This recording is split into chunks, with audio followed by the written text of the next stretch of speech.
Alrighty, ladies and gentlemen, it is that time of the year. Yes, our Wuthering Waves live stream has concluded for version 3.6. We've got all the materials online, we've got all the materials in-game, and of course, it's time for us to do a bit of a discussion about our honest thoughts for what's going on over here. And one of the big sort of like launching pads for this video is the fact that I'm actually recording it a couple of hours after the live stream because I had a stomach ache.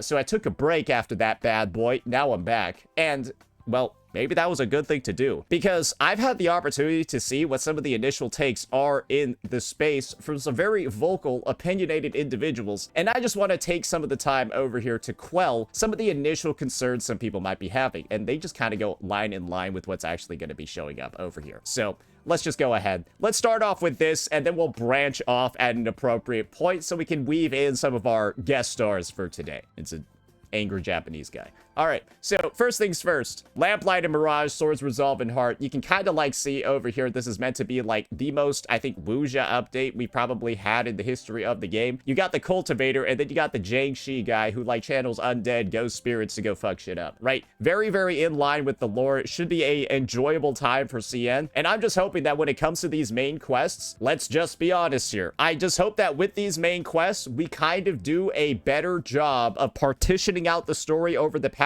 where I hope Act 1 is, or chapter, this Act 3 over here, I hope it's just in the part 1 of the story, and then this part over here is in the second part of the story. One of the big sort of like, I think, weaknesses of the 3.5 patch was the fact that there was no second half story when it felt like there sort of needed to be one for Sui Sui. And the end result is that, like, it kind of does feel like she didn't get as much attention. Seg is second half.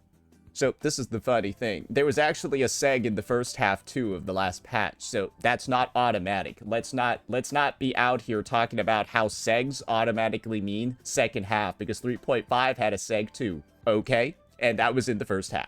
So yeah, let's not get too confused about that wording over here. None of this is confirmed yet, or actually it might be from the live stream. Who knows? Then we're just gonna have some accessories. I see no issue with them doing something like this every single patch. It's like a goofy little accessory that you put on your goofy little character that you just pulled. I don't think I even get these. I might start getting. I don't know. It's like I kind of don't really care. And now we got this piece, the optimizations, the quality of life. Right? And this is where a lot of individuals have already started kind of like schizoing out about like the future of the game. And this is where our guest stars are going to be returning. We got Ryuku Sensei over here, where with a very declarative statement, 10k views already, 11k views and 88 likes. I don't think that's very good, but maybe that is a good ratio. Besides graphical improvements, all of those optimizations were absolute fucking ass, bro.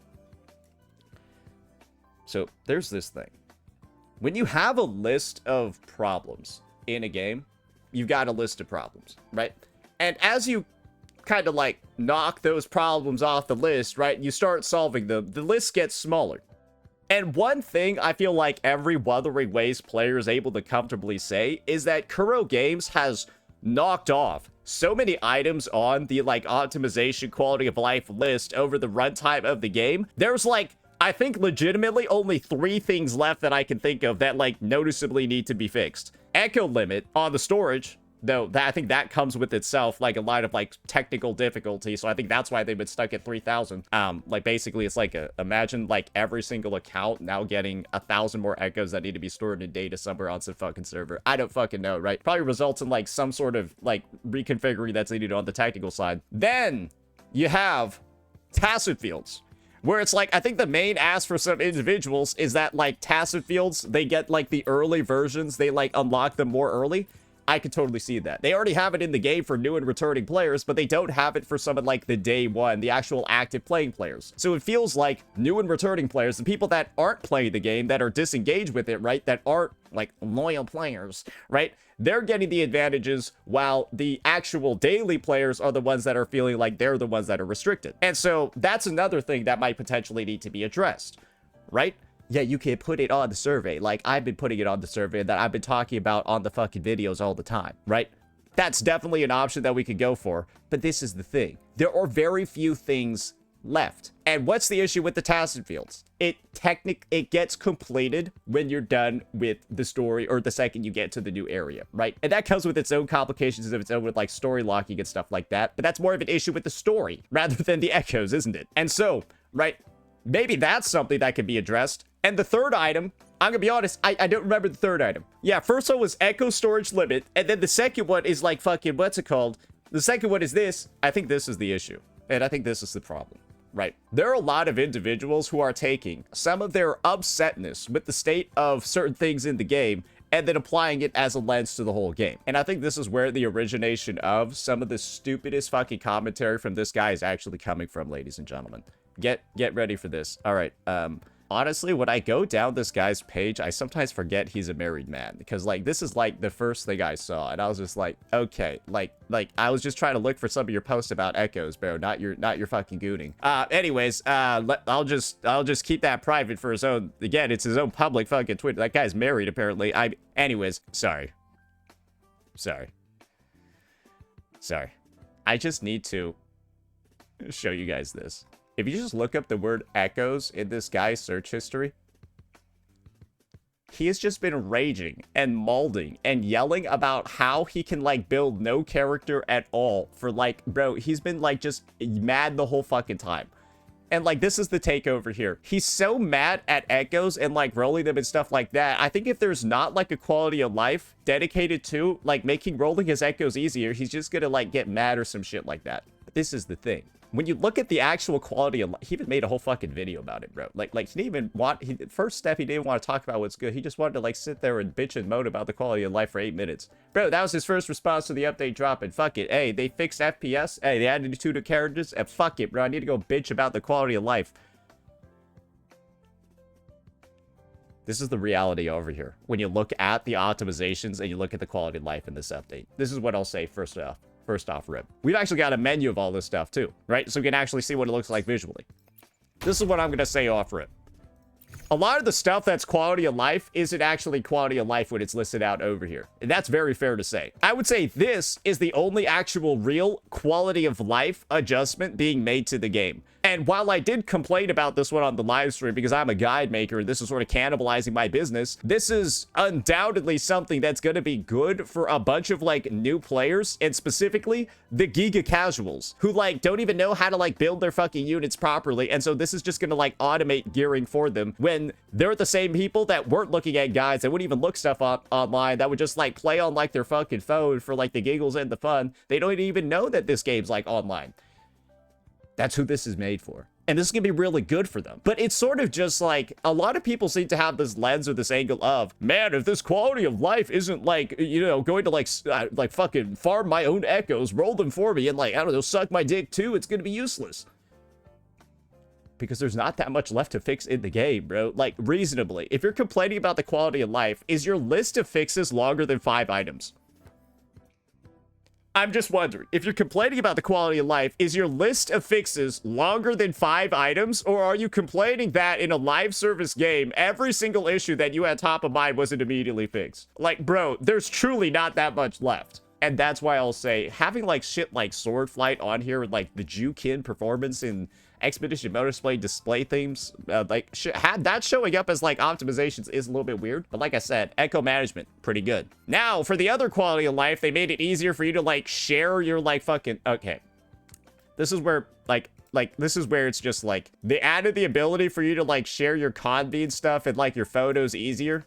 Great. Like, I don't, like, this is great for, like, the social element of, like, lucky people on the gacha. I don't give a, like, this is objectively good for the game for, like, people that like this sort of shit. I personally don't use it, but maybe I will in the future. Then you got the ability to, like, share your TOA stuff and things like that. I was like, this is good. This is great, right? This creates more engagement around the end game, lets people share their scores easier, do, like, comparisons, breeds more like community and stuff like that, right? And I dare say this is a quality of life feature because I've never seen TOA results look this good before. Yeah. I think that's fair. Then the mailbox stuff. Yeah, I'm gonna be honest. I don't think the mailbox stuff is, like, the most useful shit ever, but I'm not gonna be out here complaining about it. Do you know why? People complained about the Genshin mailbox for a reason. Instead of the devs fixing the game, they fixed the mailbox.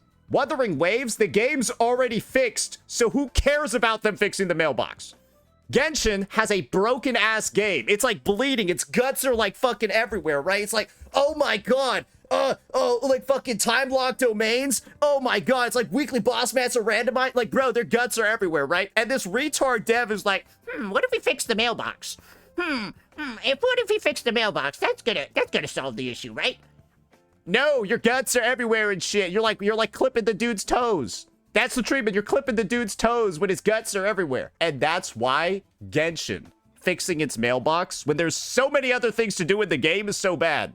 Who cares about Wuwa fixing the mailbox when they fix so much stuff in the game already? And do you see now why the people bitching sound so retarded? You're out here acting like this is Genshin Impact, where they ignore all the other problems. Where are the artifact loadouts, right? Oh, Wuwa added those in 2.1. Over a year ago. Like a year and a half ago, they added artifact loadouts to Wuwa. So what are you doing out here bitching and moaning about them making mailbox optimizations when you already have artifact loadouts, when you already have all these things? When that's the reason why people are complaining, right? When Genshin does it. Because they've got a lot of other fucking stuff to fix and they're prioritizing bullshit like this. Who cares if Kuro's prioritizing the bullshit because they've already fixed a bunch of other stuff? I think it's a very obvious take. And so you can probably see why I'm so taken aback by retarded statements like this from stupid people like Ryuku. They're treating this game like Genshin Impact, like it's ignoring everything else wrong with the game and putting in worthless quality of life, ignoring the literal track record of fixes that have been going on for the last, like, fucking 2.5 years of the game. It's a joke to see the level of just forgetfulness. It's like fucking goldfish out here, bro. It's like a fucking Alzheimer's competition. Who can forget the most in the shortest amount of time? This guy would be first fucking place. Go see a doctor. You might have a diagnosis, bucko. All right, now we've covered all that stuff, right? But this is the big one. And this is, I think, the big one in general that just makes all of the discourse surrounding the quality of life in this patch the biggest fucking joke I've ever seen. Bro, they addressed graphics. Like, the one thing that people have been, like, bitching and moaning about for the longest time. If you're judging a patch on quality of life, is this not the most requested thing in the history, of, 3.x? Since 3.x and like Lahai Roy and Star Torch Academy, this has been the biggest quality of life suggested. And it's also being implemented. So, like, at least there's recognition of it over here, right? Even the dumbest guy in the fucking room can recognize that this is something big. But it's kind of like, dude, imagine it's like a scientist, right? It's like reporting back. He's like, all right, so this is what happened. This is what happened during my experiments, boys. You ready for this? I broke a test tube. I actually broke 5 test tubes. But I also cured cancer. And then you start schizoing out because the guy broke 5 test tubes. And you ignore the fact he cured cancer. Like that's what it feels like over here. That's what it feels like over here. The guy's schizoing out over like 5 broken test tubes while like Kuro Games just cured cancer with the optimization. Can you at least try being happy, bro? Like, can you at least, try to like the game? Just, a little bit. Because right now, you're just looking for reasons to be upset. You're looking for reasons to be mad. And right now, there are a lot of players, for some reason, that are just looking to be upset. I've already said this before, and it's a very common thing. People tend to, nowadays, make their own problems. Because the more problems you have as a person, a lot of people seem to think it makes you more important as a person. More valuable as a person. The more problems you have, the better of a person you are. And so nowadays, I feel like people just tend to make up their own problems. And this, I think, is the biggest example of it over here. Because if you're truly, with a list like this, if you're truly upset, bro, you're just looking for attention. Bro, you're just looking for attention at this point. If this patch is somehow enough for you to say shit like, oh yeah, it's a 6.5 out of 10.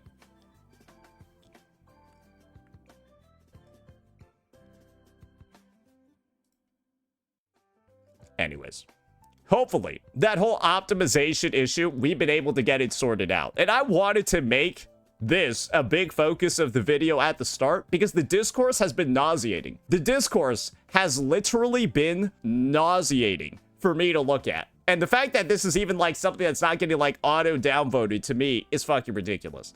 Because, yes, motherfucker, right? They showed all the shit with performance, right? Showing how, like, DLSS, all that garbage is, like, working, right? I don't know how this fucking tech works, bro. It's like showing 10 FPS increases, right? Showing, like, the minimum is also increased by, like, 6. Bro, like, what are we doing over here? Is this not, like, huge? Is this not massive? And this is not something that people have been asking for the longest time. Anyways, I'm done. I'm over it. I'm ready to move on. I'm just gonna say, if there are people out here still saying this is, like, the worst quality of life they've ever fucking seen, and that, like, bro, it's like a garbage patch, they're not here to play a game. They're here to just complain. They're here to just whine, so that they can find other people whining just like them, because they're whiny bitches that nobody wants to talk to in real life. Because they're fucking annoying, bro. So they desperately look for companionship online, and they just find other annoying fucking people to talk to. Now, let's move on. And let's start talking about the new units. This is something we can comfortably say about every single unit in version 3.6.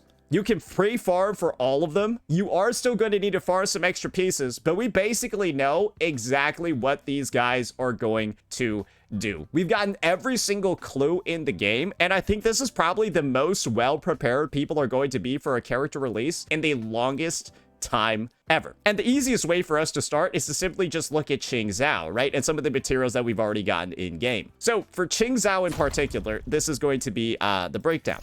There's one new Echo getting added in this update. There's one, and it's going to be this guy, the Calamity Effigy, a new 4-cost boss. Very cool looking fight. And this guy's also going to be dropping on both sets for both characters. Jing Ran's set, which is the Lamp of the Netherlight, whatever, the fucking red thing over here. And Qing Zhao's set is the Heart of Evil's Purge, that green one. And basically, this is what you get when you activate this. Resonators with this Echo equipped in the main slot gain an arrow damage bonus and an additional arrow damage bonus upon inflicting Toon Strain Shifting to the target. And as we all know, well, Qing Zhao inflicts Toon Strain Shifting. And this is the thing. This is one of the first Echoes I think we've ever seen. I think the last one was Cardathea's, where it provides just a regular arrow damage bonus as the second bonus.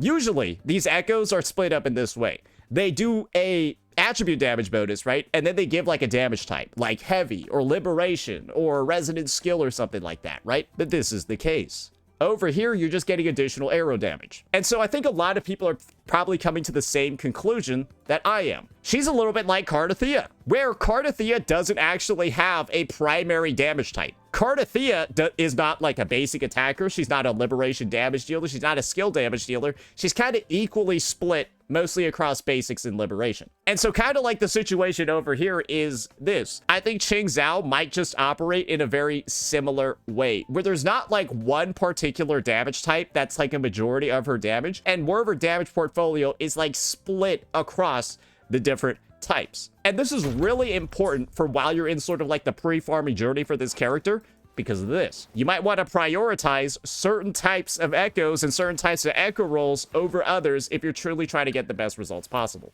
All right, wait, where the hell is my Heart of Evil Purge even located? Oh, my John Jin has it. So now, these are the adjustments you need to make while you're pre-farming for your Qing Zhao. You probably don't actually want this guy as the 4-cost. I don't think so. No, I don't think you want this dude. You want the other guy, the Calamity. So basically, you can just say, this is useless on your Qing Zhao. Just get that off. Don't worry about it. Second, your ideal Echo is going to look something like this. You probably want like maybe one damage type, but you're going to want as much attack percentage as possible. That's sort of like the rule when it comes to split damage scalars. You don't really want specific damage rolls. You mainly just want crit and attack. In a lot of cases, flat attack, like a 50 flat attack, might even be better than this one because it's going to benefit all their different damage types. You're still going to be running attack 3 costs though, or attack 1 cost. So I kind of like have a few already ready over here, and you can see some leftover damage types that might do something over there. But now I can comfortably say, based off her new set being a 4 cost, yes, you can just take these bad boys down here and, well, you can just take some of these bad boys and start rolling them as well. Yeah, I've already got like a couple going. Maybe I could do one for fun right here. Maybe I could do one for fun right here. Hey, let's see. That's not good. Okay, all right, that piece is dead. You get the drift. You should be comfortably able to get pretty much all of Qing Zhao's pieces, except for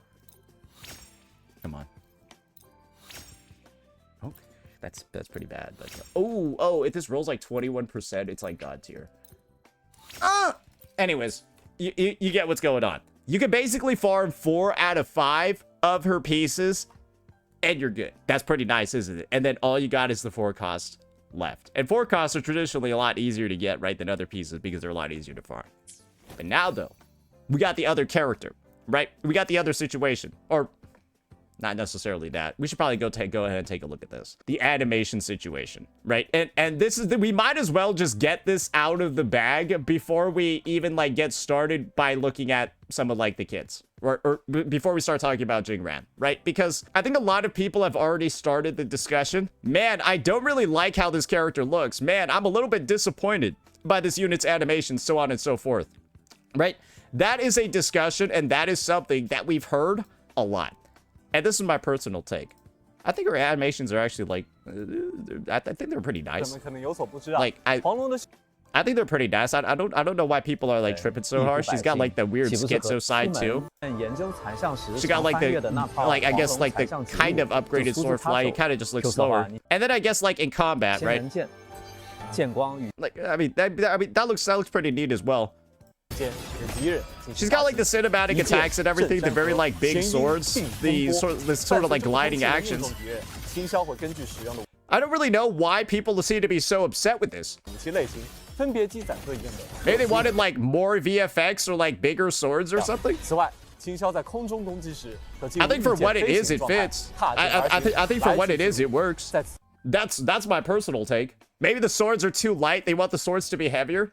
I guess they maybe want like bigger impacts, but I guess this is the thing. Maybe they will like upgrade some of her animations like a little bit. Who knows? It's very easy for them to add more on release. So if that's genuinely the feedback that people are giving, oh, her animations don't feel worthy enough for her character, I think that's an easy fix from Kuro Games' side, right? To get some of that stuff going. So maybe the cutscene that she was in 3.5, maybe they want more of that power reflected in her kit, because as far as I'm concerned, in the cutscene, she was summoning like 20 of the big swords, right? Versus like here, she's summoning not nearly as many of like the big swords, right? Not nearly as many. I think that's very fair to say. So yeah, maybe it's the fact that people were way more, people are a bit underwhelmed by the level and like the scale of her animations comparatively to, well, let's just, I think the best way for us to look at it is the Wuthering Waves 3.5. This is probably gonna be the best way for us to take a look at it. Yeah, I mean, you're gonna have the most replay part of the video over. Yeah, oh, here we go.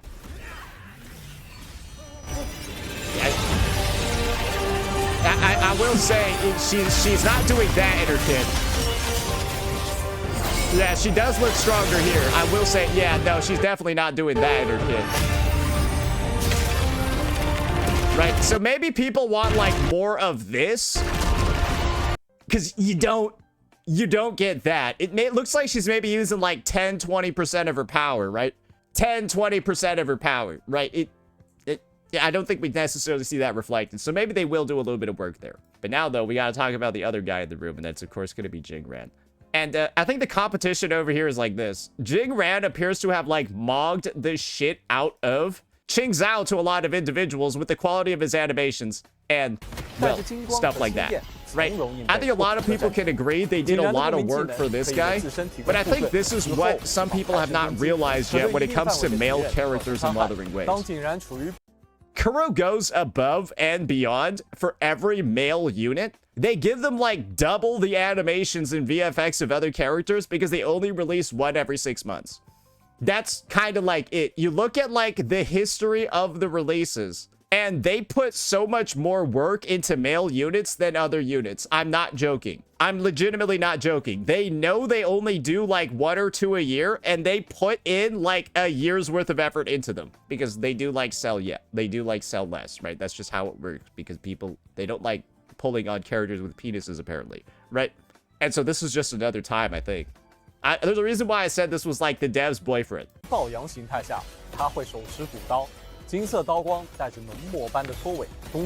think the big thing is that his VFX just look like they have more impact than Qingzhao's. I think that's it. Like in terms of like style and stuff, they're so different I don't think they're necessarily comparable outside of he looks like he has like meteor impacts on his hits.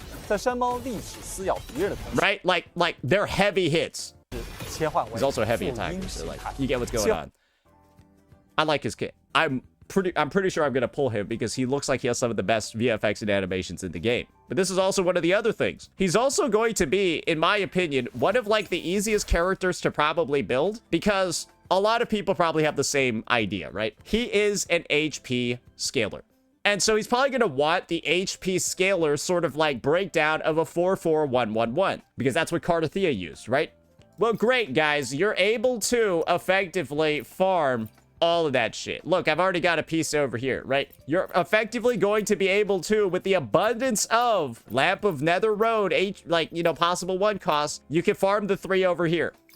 And yes, you can farm 1 of your 4 costs as well. And then that last 4 costs, right? We all know where it's coming from. We all remember it. It's going to be coming from here.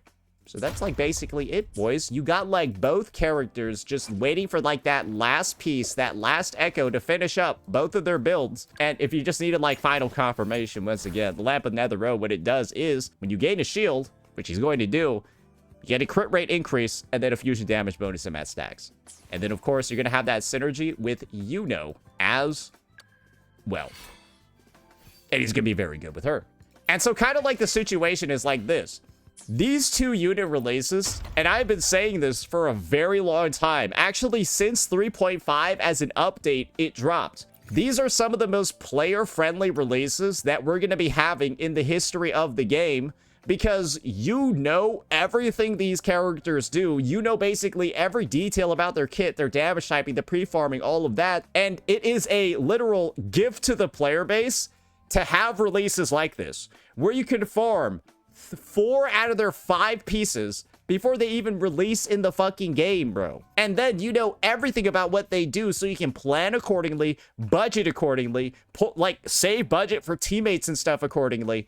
It's like, again, when you have all of this information and it's all given to you as a player, you're able to make better decisions. And so inherently, it's more free to play friendly. It's more player friendly for us to get all of this stuff in a manner like this. And I'm just saying, the more I see of this, I think the better it is because people can make better decisions and be happier with their accounts. I think it's a win-win for everybody. You got less buyer's remorse. You got less like regret, less like, like FOMO and stuff like that too. Because if you don't know what stuff is, you're way more likely to have FOMO, right? And so that's another reason why I'm very happy about this patch because of the characters releasing in it and how much better these releases are compared to some of the prior ones that we've had before, at least when it comes to the planning side. And I think that's a very fair viewpoint to have.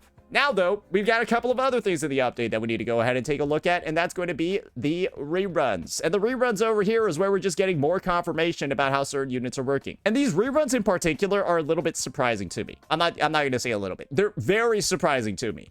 Denya rerunning, not really that much of a surprise, because I am 100% certain Denya's sales, not really as good as Hiyuki's, right? Very fair, right? She was like the second half anniversary unit. I think a lot of people skipped her, because she didn't have that many teams in the game, right? She had mainly the Luke Herson team and the Imith Fusion Burst team, which a lot of people didn't need because they already had Lene Mornier, right? And if you have Lene Mornier, you don't need Denya for your Luke Herson or your Imith.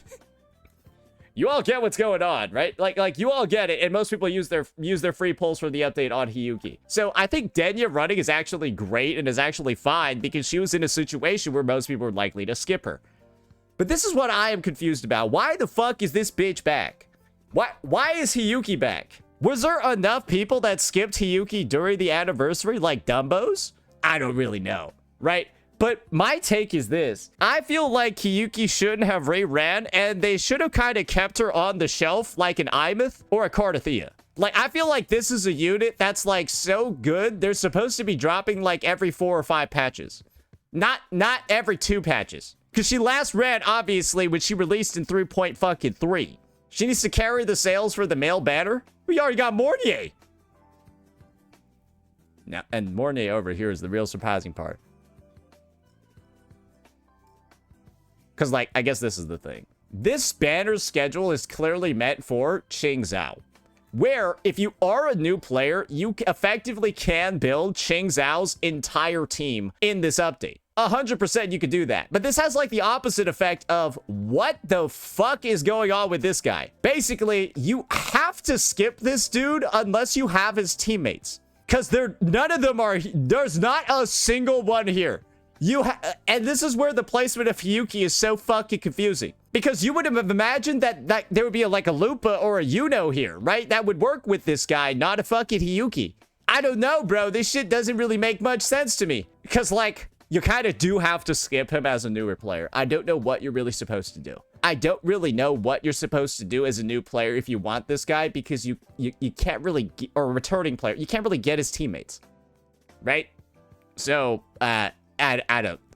This is one of the oddest rerun schedules I think I've ever seen. I'm not particularly too happy with it, because it does feel like they are just telling this guy to go fuck himself. That's what it appears to be at first glance. But yeah, this is obviously just for Hiyuki player or Hiyuki non-owners that want a copy of her because she's really good. And then this is for Mornier, so you can build the rest of your two teams like her. So it's just like it's Ching's out banner. It is what it is, right?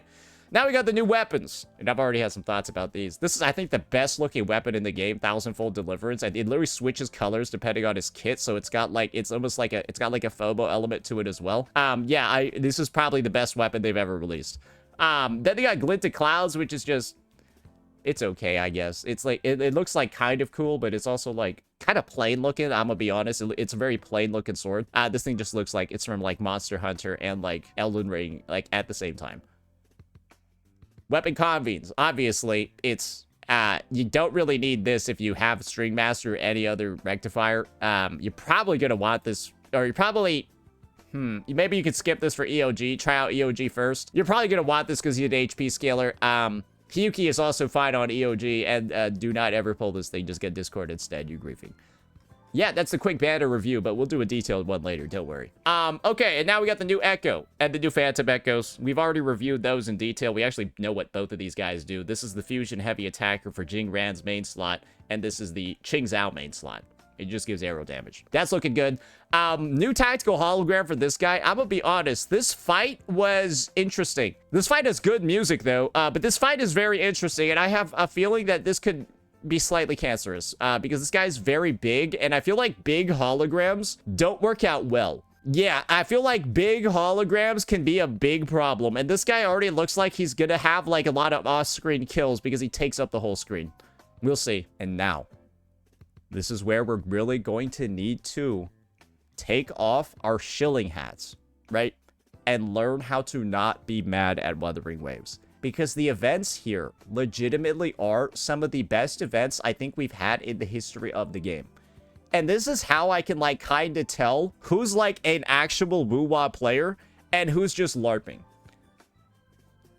Hating this patch when it is reintroducing one of the best events in the history of the game, bro, is fucking crazy. Like I'm serious. It's fucking crazy. Okay, let me get to the right chapter. It's like 4051. Yeah. So here's a list of things as they're currently occurring. Kuro Games heard that their mini games weren't that good, so they released this thing. This is basically Diablo 4. PoE. Hades.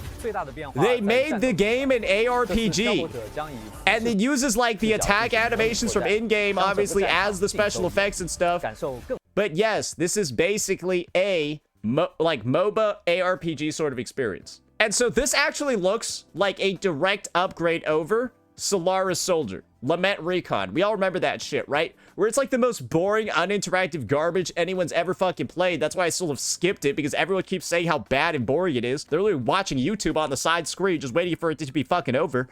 This actually looks like it's going to be fun. And that's kind of like the main issue, is that a lot of the updates and a lot of the games that we have in 3.5, bro, they're not fun.